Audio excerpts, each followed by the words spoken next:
Ya, terima kasih banyak Sherina. Baik, selanjutnya saya akan mengecek kehadirannya. Jika sebentar saya menyebut namanya, silahkan sebutkan satu quotes Anda hari ini. Baik, Aprilia Hikmah.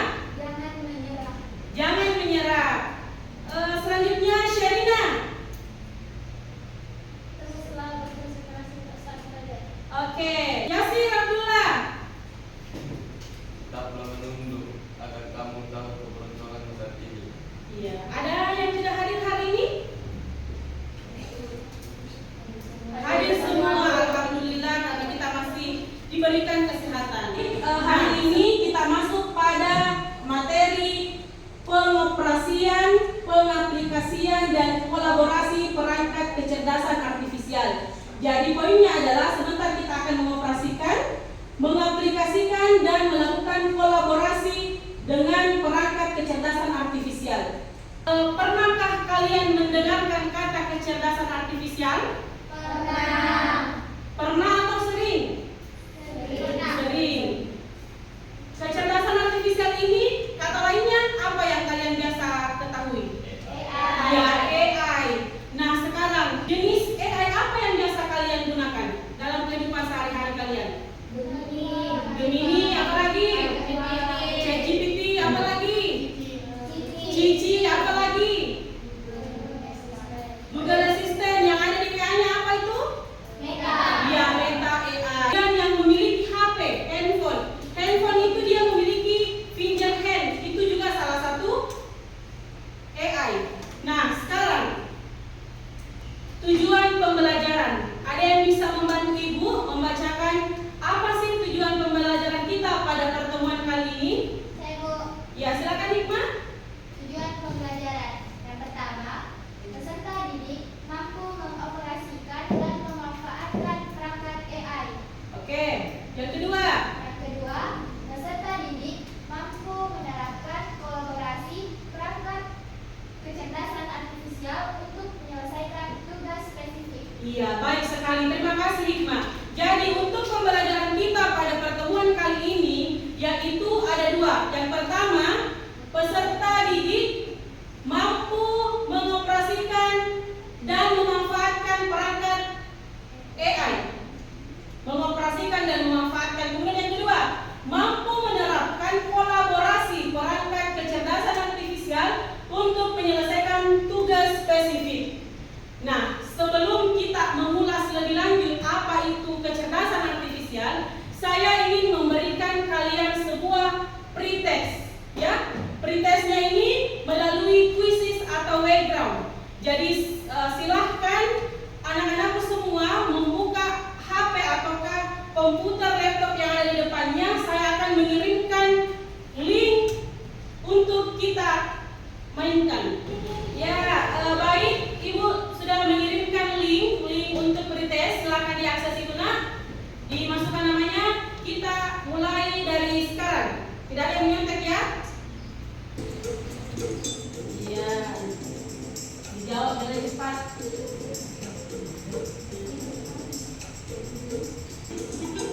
Jadi ini juga melatih literasi anak-anak semua.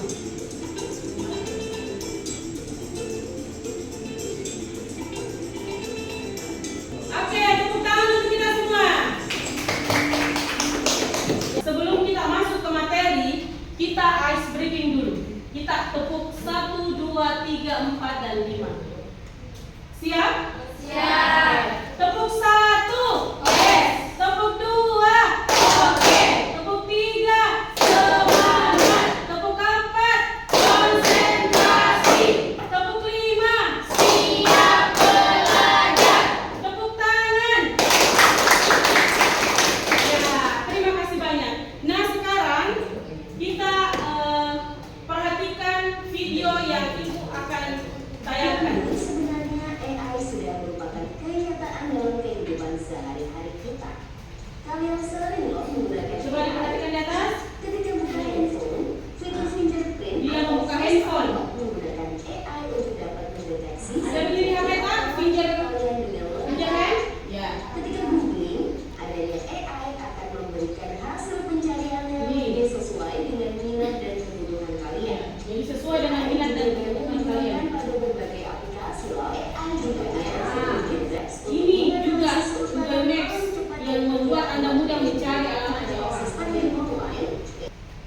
kira-kira apa yang kalian tangkap dari video yang barusan kalian lihat tadi? Ada yang bisa?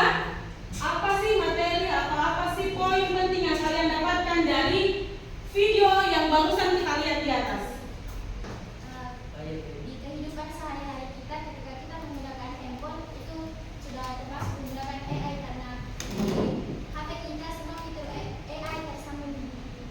Oke, terima kasih, bagus sekali. Jadi AI itu sering kita gunakan dalam kehidupan kita sehari-hari. Kita tidak bisa lepas daripada penggunaan AI. Contohnya tadi di HP-nya ada fingerprint-nya. Kita tidak bisa membuka HP kalau kita tidak apa itu kecerdasan buatan. Kalau biasanya anak-anakku itu familiar dengan kata AI, tak?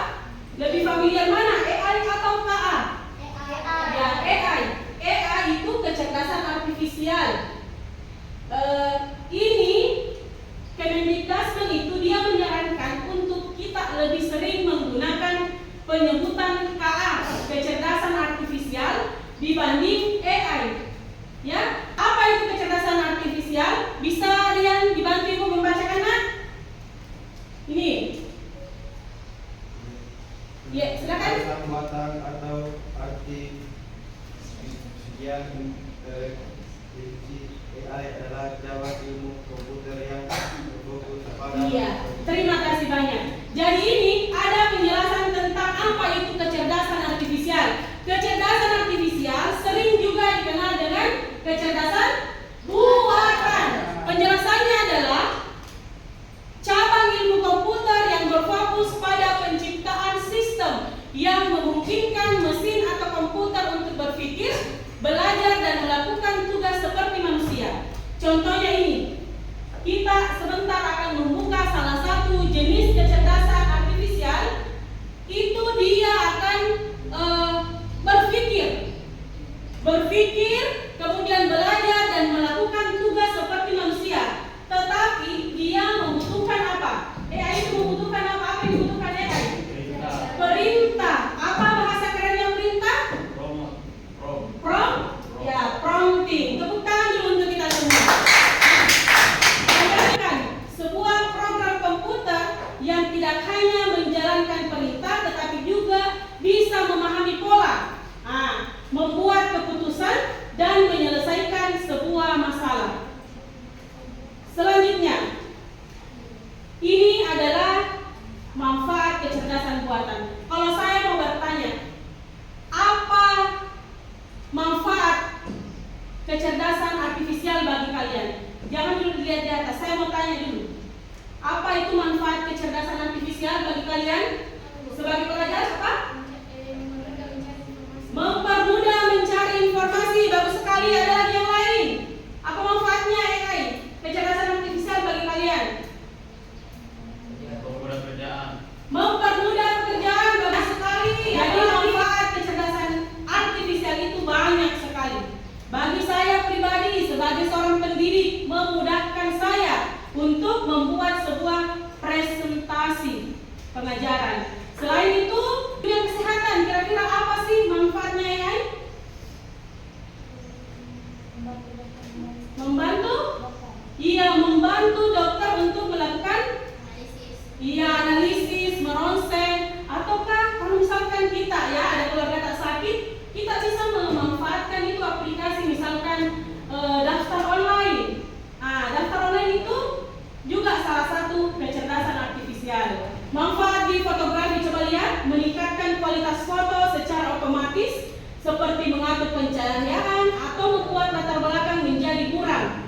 Ini yang paling sering dilakukan oleh anak muda seperti kalian. Ketika fotonya, misalkan temannya mengambil foto, kemudian fotonya itu tidak sesuai yang kita inginkan, contohnya buram kah atau apa, kita bisa menggunakan AI dengan cara memberikan perintah, memberikan efek supaya tadi yang mukanya yang buram itu menjadi glowing. Ada yang biasa begini? Ada yang biasa? Iya, pernah. Atau ada yang biasa mengganti latar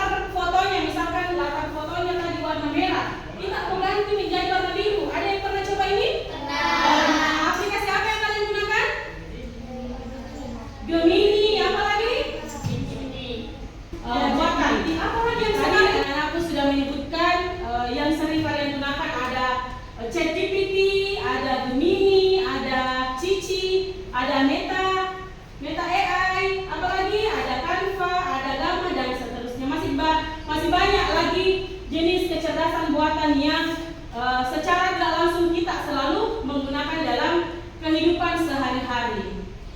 Ini untuk kecerdasan buatan yang pertama. AI untuk menulis dan mencari ide biasanya kita menggunakan Google, Gemini, dan ChatGPT. Kalau kalian masuk di ChatGPT, kalian login menggunakan apa? Akun apa? Akun Google. Sudah ada akun belajarnya semua? Sudah. Nah, jadi anak-anakku silakan dimanfaatkan akun belajar itu. Ikonnya kalau Gemini, modelnya begini. Kemudian kalau ChatGPT ini, nah ini Gemini, kemudian ini adalah ChatGPT. Selanjutnya, kalau misalkan kalian punya tugas menerjemahkan sebuah teks bahasa Inggris, aplikasi apa yang kalian sering gunakan? Google Translate. Google Translate. AI untuk membuat desain dengan mudah. Contohnya adalah Canva ataukah Gamma. Yang paling sering mungkin anak-anak gunakan adalah menggunakan Canva. Nah, tentunya Canva ini sudah sangat familiar juga bagi kalian. Ada banyak fitur-fitur di dalam Canva. Bisa menyebutkan apa saja fiturnya? Apa yang biasa kita cari di Canva? Poster, apa lagi?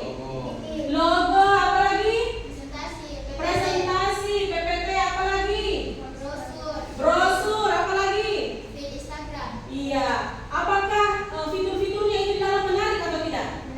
Menarik. Jadi sekilas informasi juga, Canva itu sudah ada AI-nya juga di dalam. Bisa kita meminta gambar, bisa juga kita meminta suara. Baik, selanjutnya kita akan masuk pada sesi diskusi. Kembali memberikan penjelasan bahwa perangkat kecerdasan artifisial pada dasarnya adalah tentang bagaimana kita melakukan komunikasi dengan memberikan petunjuk yang efektif, ya. Jadi intinya tadi penggunaan AI itu bagaimana kita memberikan petunjuk yang baik kepada aplikasi yang kita gunakan agar kemudian apa yang kita inginkan itu bisa menghasilkan sesuai kebutuhan kita. Kita ice breaking dulu, ya. Jadi petunjuknya adalah kalian menyebutkan angka 1, 2, 3 di kelipatan 3, kalian menyebutkan namanya. Bukan lagi 3 tapi nama yang disebut.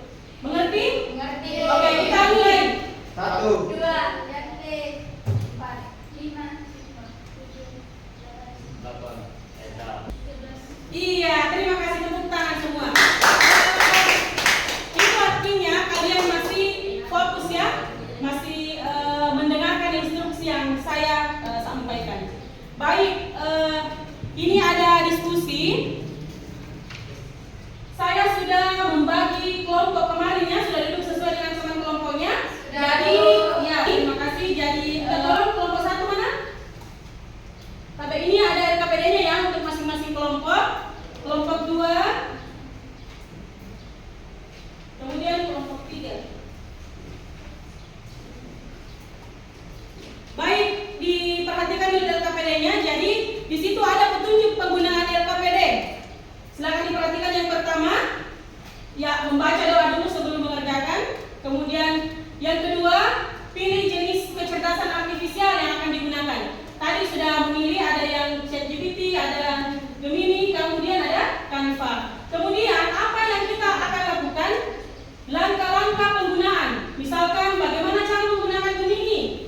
Sebentar itu ketika kita sudah berebut dengan temannya, naik ke depan mempresentasikan, ya, dengan membuka misalkan Gemini, mulai masuk di sini di Gemini, bagaimana langkah-langkahnya dan seterusnya. Paham? Langkah penggunaan. Kemudian jangan lupa yang terakhir adalah kendala apa yang dihadapi ketika menggunakan aplikasi yang kita pilih tadi. Tentu akan ada kendalanya ya. Nah, adapun capaian pembelajarannya adalah mengoperasikan perangkat lunak atau aplikasi berbasis kecerdasan artifisial sesuai petunjuk teknis, memiliki kreativitas dan inovasi dalam memanfaatkan kecerdasan artifisial untuk meningkatkan efisiensi serta menghasilkan solusi praktis. Apa tujuannya kita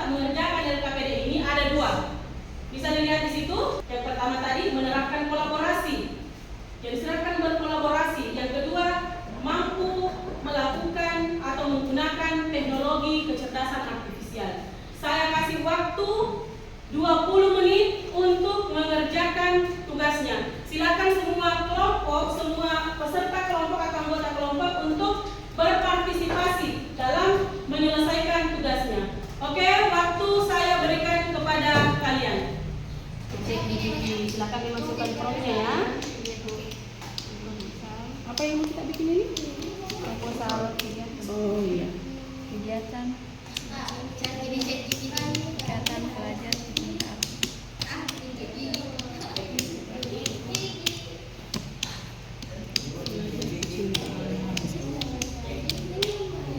Ya, langsung di-generate-kan, diklik itu yang tanda panah. Ya, tunggu ya. Ini masih berproses. Ah, itu sudah keluar kan? Iya, Bu. Mudah tidak? Mudah, Bu. Enggak, Bu.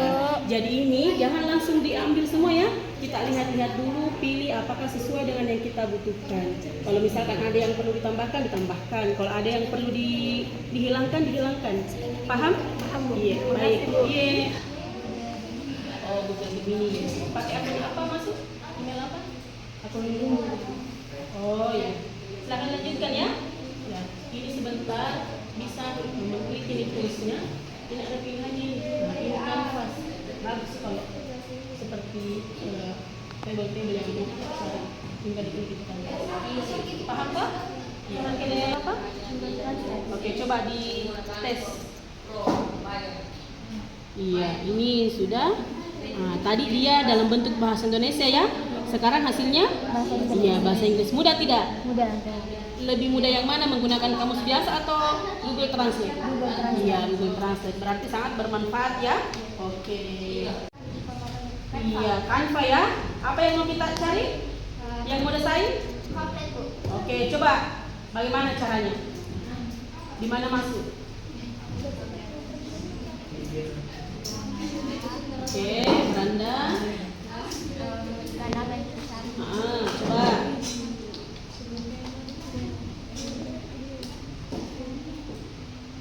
Pamflet. Becky. Pamflet.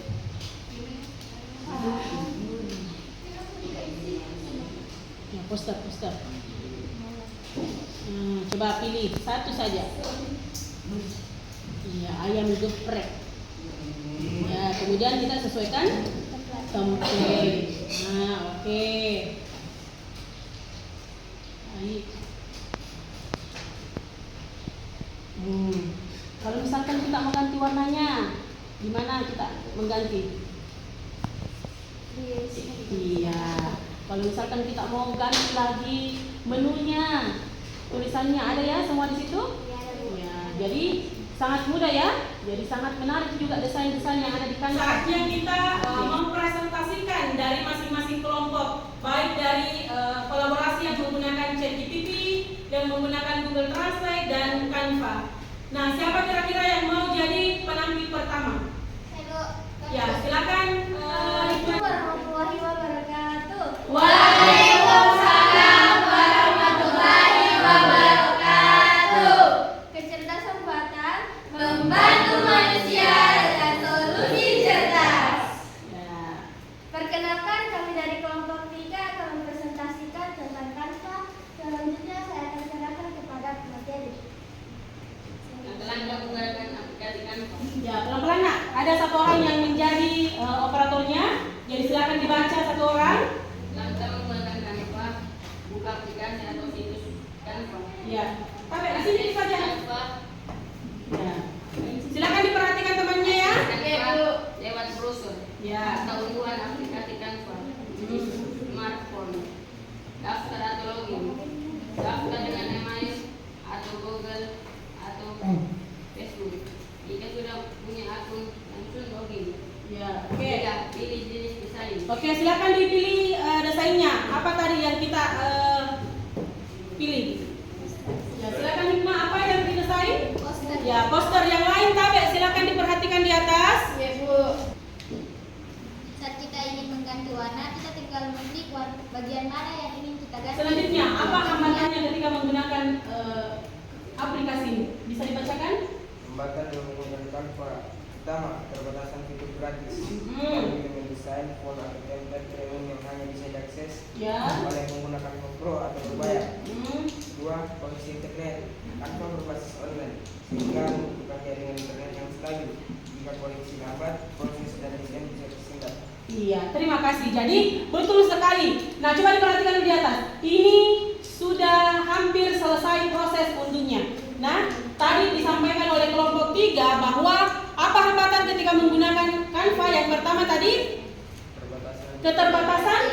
Fitur gratis. Iya, fitur gratis. Itu enaknya kalau kita menggunakan ID belajar ya, gratis. Nah, kemudian yang kedua keterbatasan koneksi internet. Semakin bagus internet maka semakin lancar juga prosesnya di sini. Maka semakin lambat itu internet maka juga akan memperlambat proses kerja daripada aplikasi ini. Apakah ketika ingin mencari poster menggunakan bahasa Inggris atau tidak? Saya akan menjawab pertanyaan dari kelompok 1. Dalam Canva itu tidak harus dalam bahasa Inggris. Jadi Canva kita bisa menggunakan berbagai bahasa yang kita pilih, misalnya bahasa Indonesia, atau kalau kita mahir dalam bahasa Arab bisa dalam bahasa Arab. Ya, itu saja. Apakah kita terima? Iya. Tepuk tangan dulu untuk kelompok 3. Akan kembali ke tempat duduknya. Kedua, tetap semangat, full power. Rekan-rekan kami dari kelompok 3 akan mempresentasikan mengenai Google Translate. Mungkin untuk penjelasan lebih lanjut saya serahkan kepada pemateri. Ya, ini sudah masuk di Google Translate. Oke, silakan diperhatikan ya bagaimana cara penggunaan Google Translate. Pilihan bahasa, tentukan bahasa asal, misal bahasa Indonesia ke bahasa Inggris.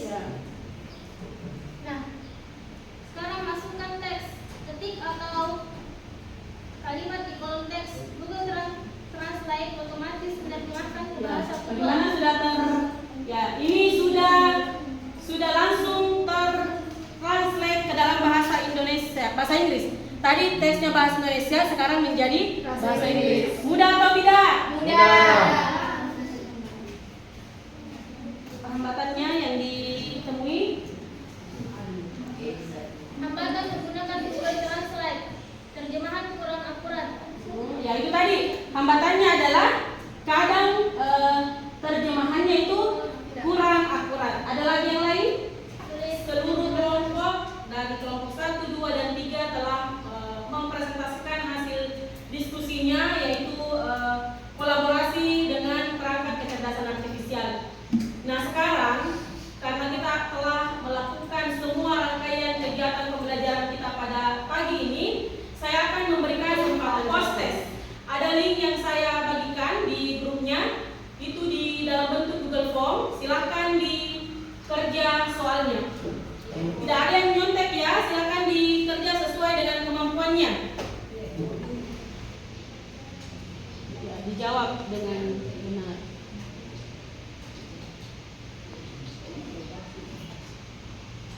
Kita menutup pembelajaran kita pada pertemuan kali ini, ada yang bisa membantu Ibu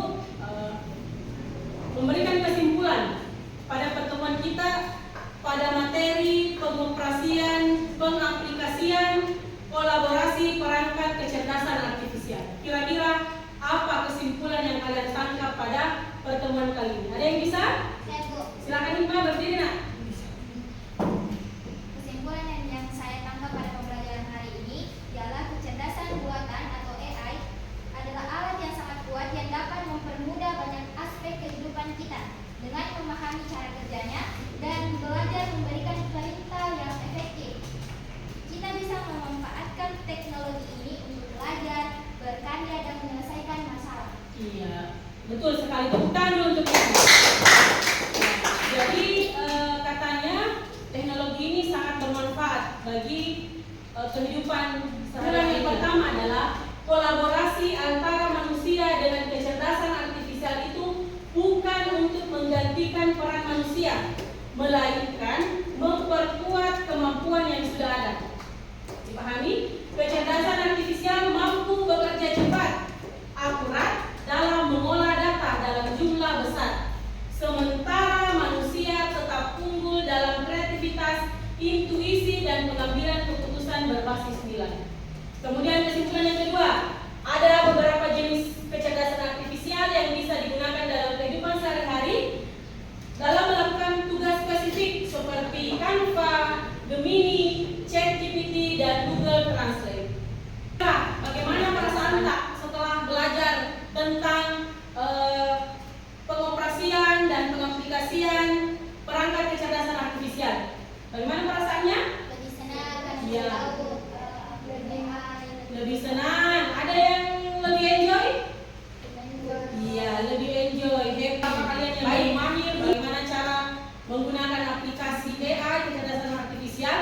Boleh kita sering-sering berlatih menggunakan aplikasi tersebut. Untuk materi selanjutnya, pada pertemuan berikutnya itu kita akan belajar tentang prompting, ya. Jadi nanti pada pertemuan selanjutnya itu materi yang akan kita pelajari adalah tentang prompting. Karena hari ini kita sudah mempelajari tentang kecerdasan artifisial, minggu depan kita akan belajar tentang prompting, bagaimana membuat instruksi.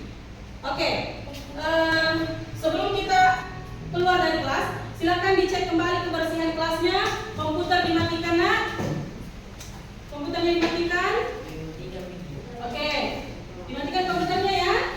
Ya, dicabut semua kabel-kabel yang tidak digunakan. Baik, dimatikan.